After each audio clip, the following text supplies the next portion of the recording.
far away in the darkness of space, where Saturn's massive rings circled the gas giant like ancient halos.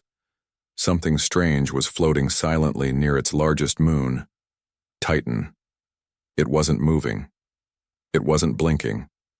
It wasn't saying anything. To most eyes, it looked like a piece of space debris, just another chunk of metal drifting through the void. But to the Iothari explorers, it was something they had never seen before. And they had seen a lot. The Iothari were an alien species known across several galaxies as peaceful and extremely advanced. They didn't fight wars. They didn't conquer. They were thinkers, builders, scientists, and explorers. Their ships were smooth, silver-white, and glided through space like silent ghosts. They had visited over 400 worlds and made contact with at least 50 different intelligent species. Each time it had gone peacefully. The Iothari believed in logic and diplomacy. If there was life somewhere, they wanted to meet it, study it, and learn from it, not harm it. This was their first time entering the Sol system, the area around Earth's sun. They had picked up faint signs of intelligent signals from Earth decades ago, but they waited. Humans were not spacefaring at the time. Now something had changed. There were new signals, clearer ones. Something had launched from Earth, and it had made it all the way to Saturn. That was not a small leap. That meant humans had technology advanced enough to survive long journeys in deep space. And so, the Iothari came to see who humans really were. When they reached Saturn's orbit, they saw it almost immediately. It was unlike any ship they had ever encountered. It was massive, longer than 2 city blocks with a rough industrial design, no curves, no grace. It was built like a hammer, or a giant slab of dark metal forged in a war factory. Its color was dull gray, almost black in some places. No lights blinked on its surface. No engines glowed, no visible windows, no crew walking outside. It didn't answer hails or greetings. It just sat there, floating quietly in space. One of the Iothari scientists, a curious female named Violor, leaned toward her screen, adjusting the ship's scan frequencies. "It's dead," she said softly. "No life signs. No power fluctuations." "Maybe a wreck?" The ambassador aboard, a high-ranking male named Thalos, frowned. "If it's dead, then why are our scanners being disrupted?" he asked. That was the strange part. Every time they tried to scan it, soft scans, deep scans, even magnetic field probes, the results came back incomplete or distorted.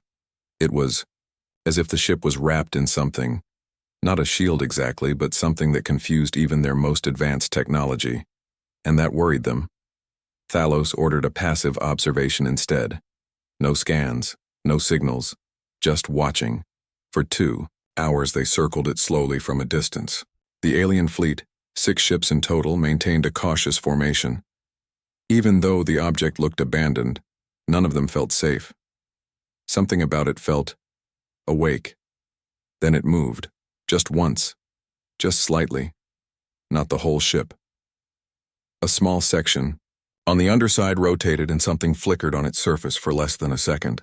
The alien ships detected it immediately. It wasn't a light or a weapon, it was a scan. A deep, controlled, impossibly powerful scan that swept across all 6 Iothari vessels. It was so exact, so sharp, that it identified the age, health, and neural state of every crew member on board. It even deactivated half their long-range sensors for 12 seconds, not by damaging them but by overwhelming them.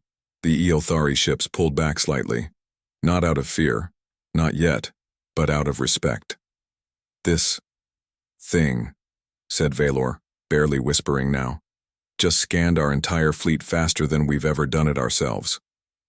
"It knows we're here," Thalos said, "and now it knows what we are." Silence followed on the bridge. Nobody moved. No one dared touch the communication panel again. But after a few minutes, Thalos gave the order. "Initiate first contact. Protocol. Full diplomacy sequence. Use image-based messages. Show peaceful intent." They tried again, this time with every tool they had. The Iothari broadcast a peaceful symbol sequence, shapes and sounds representing diplomacy. They shared a short history of their people. They explained their mission. They made no demands. They showed nothing but curiosity and goodwill. The ship didn't answer. For 20 minutes, they received nothing. Then the ship opened, not fully, not like a hatch or a door. A section near the front of the ship, on what they assumed was the face of the vessel, began to shift. Plates of thick armor separated like sliding stone. Behind them, layered in rows, were something the Ilthari had only seen in history archives. Railguns. Dozens of them. Railguns were a primitive weapon by Ilthari standards, basic kinetic launchers that used electromagnetic force to hurl metal at incredible speeds. They were loud, crude, brutal. No advanced species used them anymore, but these were not crude. They were huge, polished, and precise. The way they were hidden behind armor made it clear they weren't meant for show. They were designed to survive, to kill, to endure entire wars. None of the guns moved, none of them were powered, but they were visible now. And that was the point. The Ilthari had just been shown the teeth of the beast. The alien bridge was filled with tension. Valor's hands hovered over the sensor screen. Thalos stared at the image on the main viewer, his fingers tight against the armrest of his chair. Then the human ship sent a message. One line. No voice, no images. Just a data pulse in perfect binary, translated instantly by the Ilthari systems. Observed. Logged. Response optional. That was it. Not hello. Not go away. Not we come in peace. The tone wasn't hostile, but it wasn't friendly either. It was cold, professional, measured. The kind of message you'd expect from something or someone that didn't care what you were. It cared that you were seen. Thalos stood from his chair slowly. They didn't acknowledge our symbols, he said. No, said Valor, because they weren't interested in diplomacy. They scanned us, revealed their weapons, and gave us a choice, he said. We can respond or we can leave. One of the junior officers asked, but is that a threat? Thalos didn't answer right away. He looked at the massive ship floating on the screen. It hadn't moved again. Its guns were now hidden, sliding back into place. But the feeling remained that this thing was not just built for war. It was built to end wars before they started. He finally spoke. It's not a threat. It's a reminder. The younger officer blinked. Of what? That humans are no longer confined to their planet, Thalos said. And they don't want friends, not yet. They want space and they want to be left alone. A quiet shiver went through the alien crew. They had traveled light years expecting to meet a young species excited to share and learn. But what they found was something older than its years, something forged in conflict, shaped by history, and wrapped in steel. The Beowulf, as it would later be known, wasn't an ambassador. It was a message, a floating fortress meant to say one thing. We are here, we are watching, and we are not afraid. The Ilthari withdrew to a higher orbit to discuss what to do next. And far below, near the pale orange clouds of Titan, the human ship returned to stillness. Like a sleeping monster, it waited, not for battle, but for another visitor, another test, another moment to be seen, because that was the scariest part. It wasn't angry, it wasn't loud, it was ready. And that silence terrified them more than any threat ever could. The Ilthari had seen many strange things during their long history of space exploration. Dying stars collapsing into silence, moons made entirely of crystal, ancient machines drifting alone for thousands of years. But nothing made them feel the way that human ship did. The Beowulf wasn't just a vessel. It was a presence, a shadow in space that didn't need to speak to be understood. After their first strange encounter near Titan, the Ilthari fleet floated at a cautious distance, observing, discussing, wondering. They had followed first contact protocol perfectly. They'd shown peaceful signals, sent messages in visual and mathematical form, even offered knowledge from their archives. That usually worked. Every other intelligent species they'd ever met responded with curiosity, questions, or at least some kind of communication, but not humans. The Beowulf gave them a single line. Observed, logged, response optional. That wasn't how first contact was supposed to go. That wasn't even communication, that was a statement, a warning maybe. A cold acknowledgement, and then silence. Inside the command deck of the Eilthari flagship, Ambassador Thalos sat with his advisors, analyzing every detail. They replayed the footage of the Beowulf's weapon systems sliding open like the jaws of a sleeping predator. Dozens of railguns hidden beneath armored panels had been revealed slowly and deliberately. No activation, no lights, just the quiet message, "We are not defenseless." That single display had sent a chill through the entire Eilthari crew. One of the advisors, a calm strategist named Soren, leaned forward. "We must assume this was intentional," he said. "Not a mistake, not a glitch. The weapons were shown as a gesture." Velor, the science officer who had first detected the scan, nodded. "Yes, they wanted us to see what they carry." "But they didn't fire," Thalos pointed out. "They didn't even power up." "That's the part that worries me the most," Velor replied. "They wanted us to know what they could do without threatening us directly." "They're trying to scare us," another voice said. "No," Thalos said quietly. "They're trying to show us who they are without starting a fight." For a while, no one spoke. The room felt heavy. It wasn't just the power of the ship that unsettled them. It was the silence. The complete lack of emotional response. The Beowulf didn't get angry. It didn't try to chase them away. It didn't ask questions or demand anything. It simply made itself known. After long debate, the Eilthari decided to try one more attempt at peaceful contact.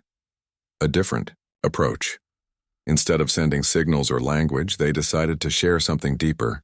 Memory, a carefully packaged stream of images and emotional markers, showing their people's history, their peaceful nature, their search for unity in the stars. It was a kind of emotional fingerprint, something no species had ever rejected before. Even the most distant races had been moved by it. They sent the message. They waited. For 15 long minutes, the Beowulf did nothing. No scans, no movement, no response. Then, the ship began to rotate. Slowly, precisely. It wasn't a random motion. It moved along a specific arc, turning one of its side panels toward the Eilthari fleet. The motion felt deliberate, controlled. As if the ship were choosing to reveal something more, and it did. Another section of armor opened. Not weapons this time, but technology the Eilthari couldn't recognize. It looked like a layered panel of metal and composite structures, absorbing every scan the Eilthari tried to throw at it. The material didn't reflect light the way metal should. It seemed to absorb everything, even time itself. One of the engineers whispered that it looked like a piece of a black hole frozen into armor. But the real shock came next. A pulse of energy, short, focused, was emitted from the strange section. It was not a weapon. It was a scan. The Eilthari barely had time to respond before all 6 of their ships experienced a strange anomaly. Every screen blinked for 0.2 seconds, and then, on every main display, appeared the same footage. A playback of their own emotional memory message, reassembled, translated, and edited by the Beowulf. The human ship had not only understood their emotional memory file, it had remixed it. The playback started with the peaceful Eilthari cities, then suddenly cut to images of Earth, ruined buildings, mushroom clouds, tanks rolling through burning streets, war, destruction, history told in blood. Then it cut back to Eilthari images of exploration and harmony, then back to Earth. Humans landing on the moon, humans cheering at rocket launches, children waving flags under night skies full of stars. The message was clear. We understand peace. We understand war. We chose to prepare. Not a single word was spoken.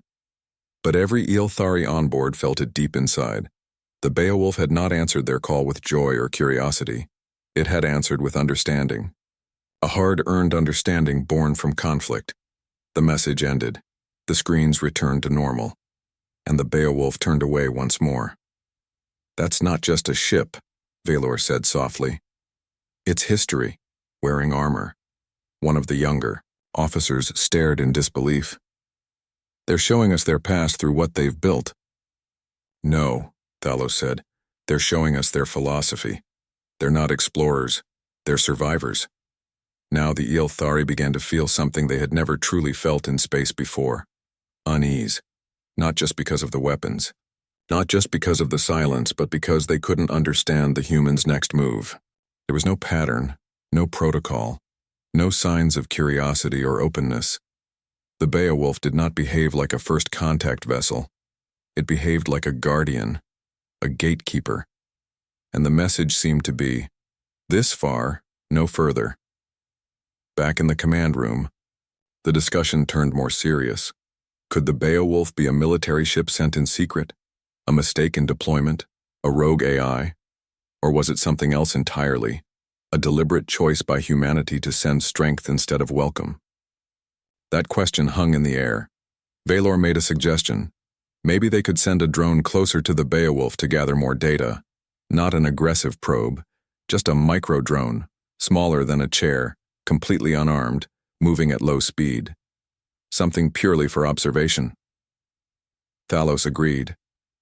Carefully they launched the drone, directing it toward the Beowulf's hull at a respectful distance of 800 meters. The drone moved silently, its camera feeding live footage. It approached slowly, carefully. The Ylthari watched nervously, wondering how the Beowulf would react. Then suddenly, black. The feed stopped. No explosion, no interference. Just gone. The drone had disappeared, not destroyed, not jammed, just removed from existence. The command room froze, and then the screens on every Ylthari ship lit up again. The footage returned, but not live. It was the drone's own camera feed, replayed from a different angle. Somehow the Beowulf had intercepted the drone, copied its data, and sent it back to the Ylthari, as if to say, we saw what you sent. Here's what it saw. Don't try. Again. That was when Thalos felt the fear truly settle into the room. Not because the humans had lashed out, but because they hadn't. This wasn't aggression, this was precision. A reaction so controlled, so measured that it spoke volumes about the people behind it. The humans hadn't panicked. They hadn't warned. They hadn't bluffed. They had simply shown what they could do and waited. That kind of restraint terrified the Ylthari more than 1,000 battleships. From that moment on, no one on the fleet suggested another probe. No one tried another signal. Everyone knew. This ship did not make idle threats. It didn't need to. The Beowulf was no accident. It was not just a machine. It was a message carved in steel and silence. And its message was loud, even without words. We survived everything. And now we are watching. In the days that followed, the Ylthari fleet stayed in orbit near Titan, their ships floating silently among Saturn's rings. But the silence wasn't peaceful anymore. It was tense, almost haunted. Everyone aboard the 6 alien vessels knew that something had changed, something inside them. They had come to this system expecting curiosity, maybe a few surprises, but nothing dangerous. Instead, they had found the Beowulf. Or maybe it had found them. After the failed drone mission and the replayed message of human history, no one dared to try another approach. It wasn't that the Ylthari were afraid of being attacked. They were afraid of being misunderstood. The Beowulf had shown a kind of control they weren't used to. It didn't shoot. It didn't threaten. It just responded with precision and silence.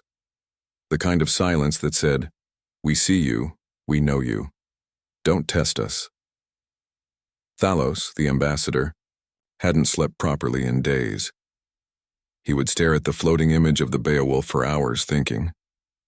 Not just about its weapons or its technology, but about what it represented.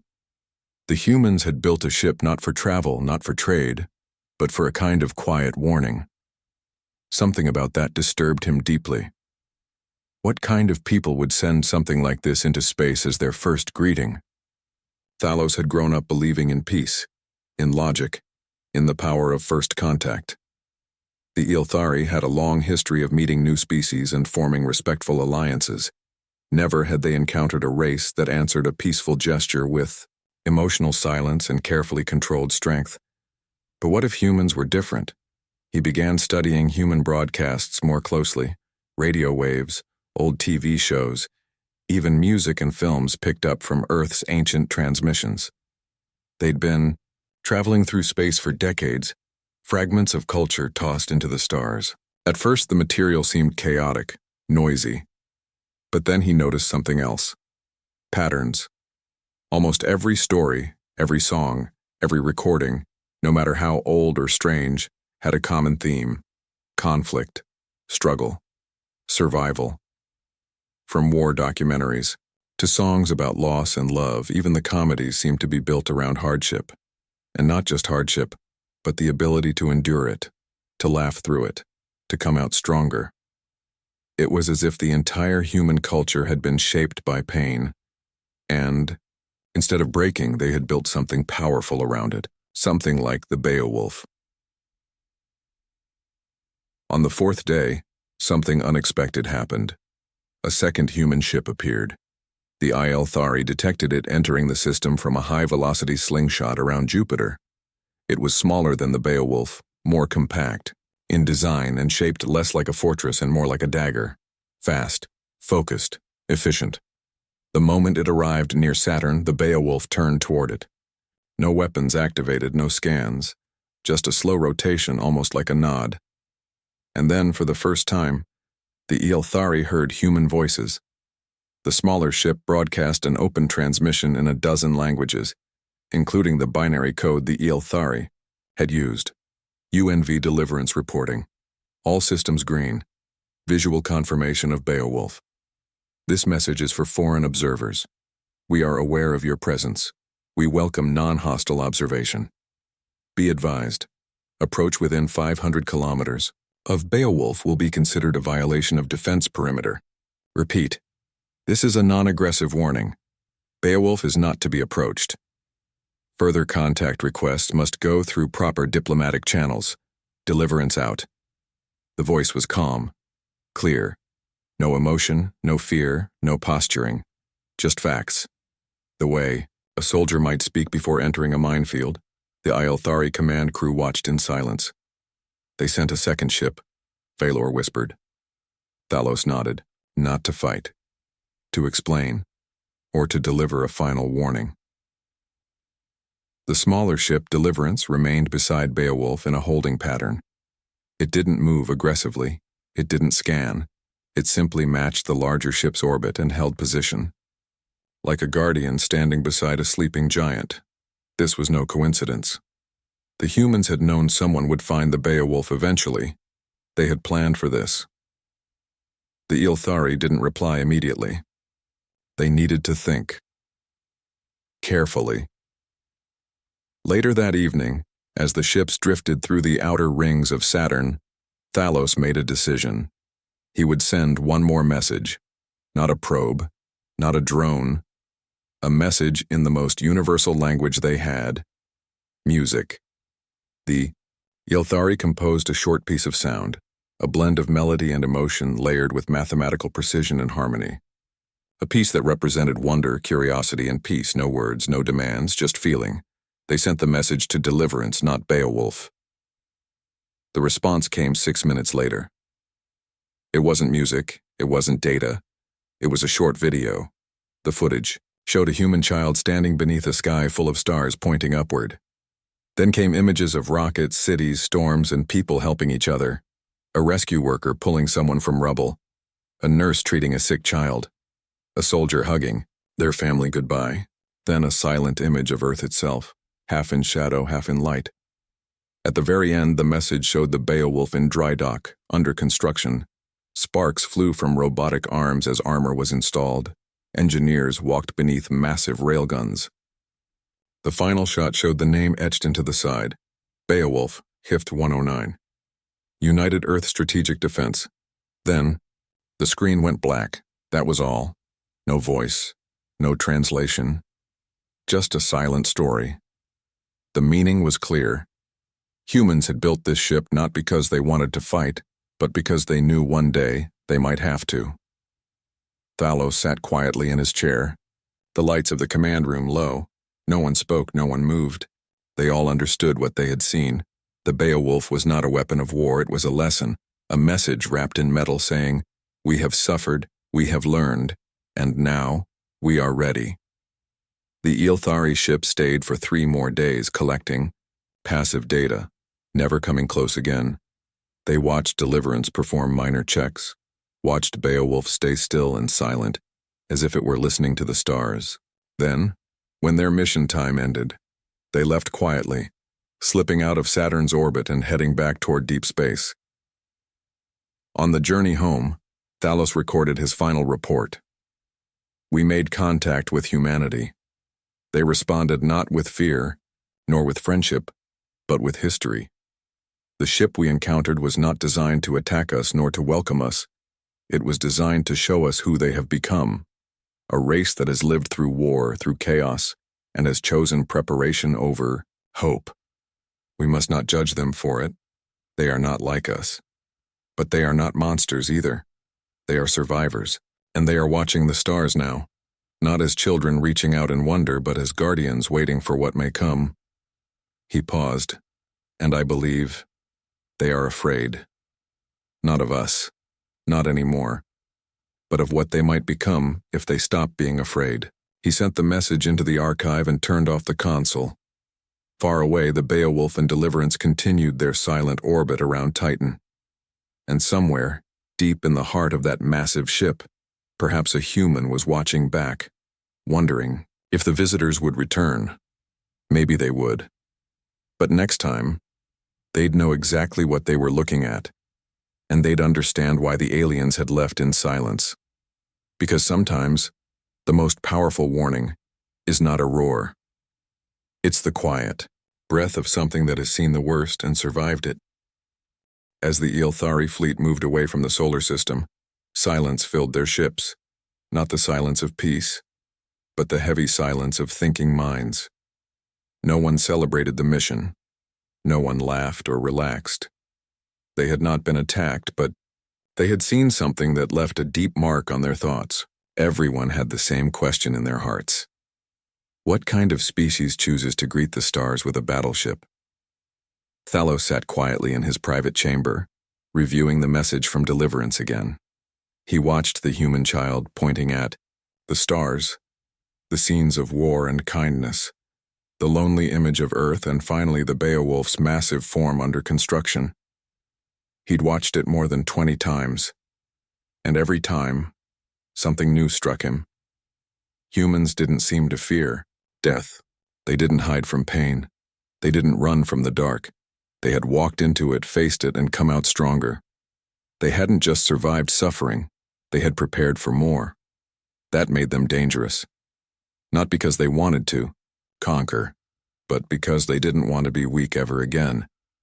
A few of the younger Ylthari officers still believed the Beowulf might be an old war relic, something left behind by a darker chapter in human history. They argued that maybe things had changed on Earth, that maybe humans were different now.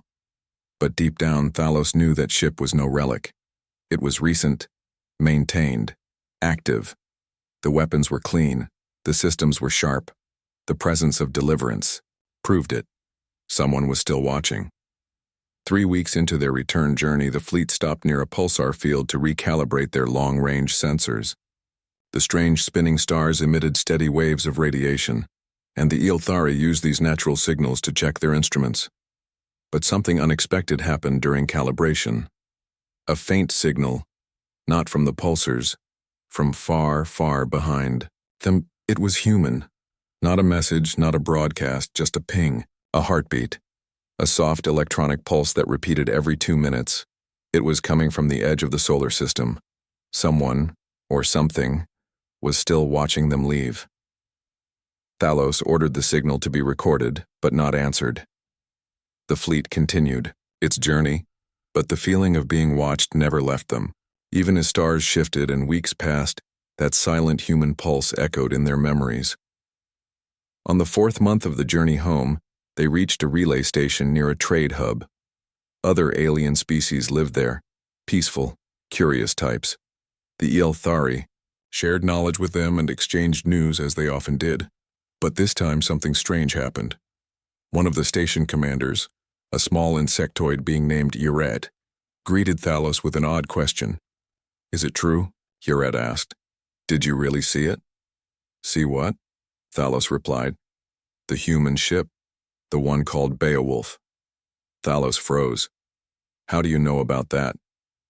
Yuret blinked his many eyes. "Everyone's talking about it. Word is spreading fast. Some traders picked up fragments of your message, your scan data, your logs. Somehow it got out. We received copies." Thalos felt his stomach turn. "Who leaked it?" Yuret shrugged his tiny shoulders. "Does it matter now? The whole quadrant is whispering. Some think it's a lie. Some say it's a warning. Some say humans are planning to conquer space." "They're not," Thalos said firmly. "They're afraid, not aggressive." But Yuret only tilted his head. "It doesn't matter what you or I think. The image is out there now.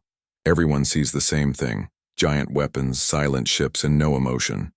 They see a predator, even if it's sleeping." Thalos left the conversation troubled. That night he reviewed all fleet communications and data logs. He found the leak. A junior analyst had sent a compressed archive of their findings to a research friend at another station without understanding the consequences. The friend had passed it on, and soon, the story of the Beowulf had spread across dozens of systems. The damage was done. By the time the Ylthari finally reached their home system, the Council of Minds had already heard the rumors. They summoned Thalos for questioning. He stood before them, tall, calm, but tired, and told the truth. Yes, they had seen the Beowulf. Yes, it was real. Yes, the humans had remained silent except for one brief message and a visual reply. No, they had not threatened or attacked. And no, they had not given any sign of wanting more contact. The council listened in silence, just like the humans had. When Thalos finished, a long pause followed. Then the oldest member, a wise being named Elonth, finally spoke. "We have always believed that peace would open every door," Elonth said, "but perhaps some doors open to different paths. Some are opened not by hope, but by fear." The council began a long debate. Weeks passed. In that time, more rumors surfaced. Other species had started sending scouts toward Earth's region. Some had picked up the pulse of deliverance. A few had detected strange patterns near Jupiter and Titan. The Beowulf was still there, still unmoving, still silent, but it wasn't forgotten. And then, something shocking happened. A second Ylthari ship, part of a science mission unrelated to Thalos, was traveling near a gas cloud when it picked up a new signal. It was from a third human ship. This one wasn't like Beowulf or Deliverance. It was a colony ship, no weapons, no threats. Just a slow-moving vessel, filled with humans in deep cryosleep, headed toward a distant exoplanet. The ship's name was New Dawn. The scientists on the Ylthari ship recorded everything. They didn't approach, just observed. The New Dawn didn't react. It just passed slowly through space, silent and graceful. There was no fear, no warnings, just a mission of hope. When the council received this information, their opinions began to shift. Perhaps humans were not just soldiers. Perhaps they were both, warriors and dreamers. The Beowulf wasn't the whole story. It was only one side of the coin. The Ylthari began to study humanity more deeply, not through signals or weapons, but through history. They uncovered ancient human files, lost broadcasts, old stories of art and love. They watched films made centuries ago. They listened to songs of sadness and joy. They read poems written by people who had never seen stars but dreamed of them, anyway, and slowly a new picture formed. Yes, humans were fierce, but they were also full of heart. They didn't prepare for war because they wanted it. They prepared because they knew how easily peace could be lost. And above all, they remembered. They remembered pain, and they tried to protect others from feeling it. In the end, The council made a new decision.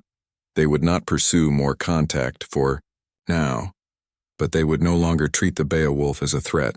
Instead, they would honor it for what it was, a monument to survival, a reminder that peace is not always the absence of war, but sometimes the courage to face it. Thalos stood at his window, watching the twin suns rise over his homeworld. He thought about the silence of the Beowulf, the precision of its weapons, the child pointing at the stars, the sleeping colonists drifting toward a new world. And he whispered to himself, "They are not like us, but maybe they're exactly what the stars needed." Somewhere out in the black, the Beowulf still watched, still waited, not as a hunter, not as a killer, but as a guardian, not just of Earth, but maybe one day of peace itself. Far beyond Saturn's rings, the Beowulf still drifted quietly. The stars moved slowly around it. The ship never blinked, never breathed, but it felt alive, like something waiting, watching. No alarms, no movements, no threats. Just the deep, silent presence of a machine that was built not just to survive, but to remind anyone who saw it what humans had gone through, what they had become. It had been months since the Ylthari left. The ship called Deliverance had also moved away back toward Earth, its mission complete. Now only Beowulf remained, alone near Titan, floating like a ghost made of steel. Inside Beowulf, deep in the command deck, a man sat alone. His name was Commander Elias Gray. He was not a warrior in the old sense. He wasn't shouting orders or leading armies. He simply watched. Every day he read the signals, checked the skies, and made notes in silence. He wasn't afraid, not anymore. Because he understood something most others didn't. Beowulf wasn't here to fight aliens. It was here to show them what it meant to survive being human. Elias had lived through the worst of Earth's final conflicts before peace was restored. He'd seen cities burn, watched people beg for food, fought in dirt with hands covered in blood. But he'd also seen people save each other, strangers carry strangers through fire, children smile even when bombs fell nearby. That's why he volunteered to sit aboard the Beowulf. He wasn't here to start war. He was here to remind anyone who came near what war had done to them, and why it could never happen again. One night, as he reviewed old records, a soft alert chimed on his console. No danger. Just an approaching ship, slow and steady, from far outside the system. Elias leaned forward. Not Earth, not Deliverance, not Ylthari. Something new.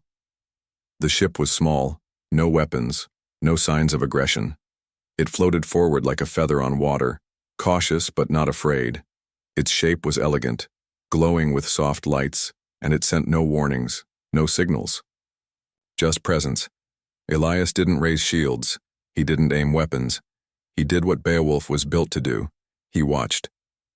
The alien vessel drifted closer and stopped exactly 500 kilometers away, as if it had read the old warning from Deliverance. No more. No less. And then a message appeared. Not words, not sounds, but images. A stream of colors, shapes, patterns. A story told without speech. It showed a small planet, blue and gold, full of forests and water. Then a sky filled with stars. Then a young alien, tall, slim, with long eyes, drawing a picture of a human battleship. Elias smiled. They had seen the Beowulf, maybe heard about it, maybe feared it. But they had come anyway. Not with weapons, not with shields, with curiosity. He reached for his console. Instead of words, he sent a reply. He showed them Earth. Not the old Earth with wars, but the new one. Forests returning, cities powered by the sun, children playing near rivers, people building, not destroying. Then, he showed the Beowulf's creation, slow, careful construction, not out of hatred but from duty. Workers didn't cheer when it was finished, they just nodded and went home, because they knew what it meant. The alien ship didn't move. But the lights pulsed gently, like a heartbeat. They understood. For 3 days, Elias and the visitors exchanged stories, not in speech, but in pictures. No lies, no hiding, just truths. They learned about each other not through questions but through emotions, through images of life, death, birth, love, survival. Elias saw their planet, how their ancestors had once faced disaster too. A burning sun, failing crops. But instead of fighting, they united. Not perfectly, not easily, but they chose survival without hatred. Their world healed. They had no Beowulf. They didn't need one, but they respected it. On the fourth day, the alien ship turned slowly and began to drift away. Before leaving, it sent one final image, a star map. Dozens of small marks appeared, points of light. Their own allies. Other species who wanted to talk, to share, not to fight. And in the middle of that map was a small blue circle. Earth. The meaning was clear. We see you. We respect you. Come talk to us when you're ready. Then the ship was gone. Elias sat back in his chair and breathed for the first time in hours. He wasn't afraid, not even hopeful, just calm, because something had shifted. The Beowulf had done what it was built to do, not scare, not threaten, but speak. Without sound, without war, with presence. Years passed. Other ships came and went. Some watched from a distance. Some sent signals of peace. A few came closer and shared their own stories. No one ever crossed the 500-kilometer line. Not because they feared destruction, but because they understood respect. Beowulf became more than a battleship. It became a symbol. Aliens told stories about it to their children. Not horror stories, not warnings. Stories of strength held back, of scars turned into shields, of a species that had built a monster, not to destroy others but to remind themselves never to become monsters again. Eventually, Earth began to send new ships, not like Beowulf, no heavy guns, no thick armor. These were different, sleek, graceful, made for learning and exploring. They moved like dancers among the stars. Each had a simple message painted on its side. We remember. We are ready. We come in peace. And far behind them, still floating near Titan, Beowulf remained. No longer a wall, no longer a warning, but a silent guardian, watching the stars, and the universe watched back, not with fear, but with respect. Because they had seen the worst humanity had faced and what it had chosen to become. And in that choice they found hope, hope not just for humans but for everyone.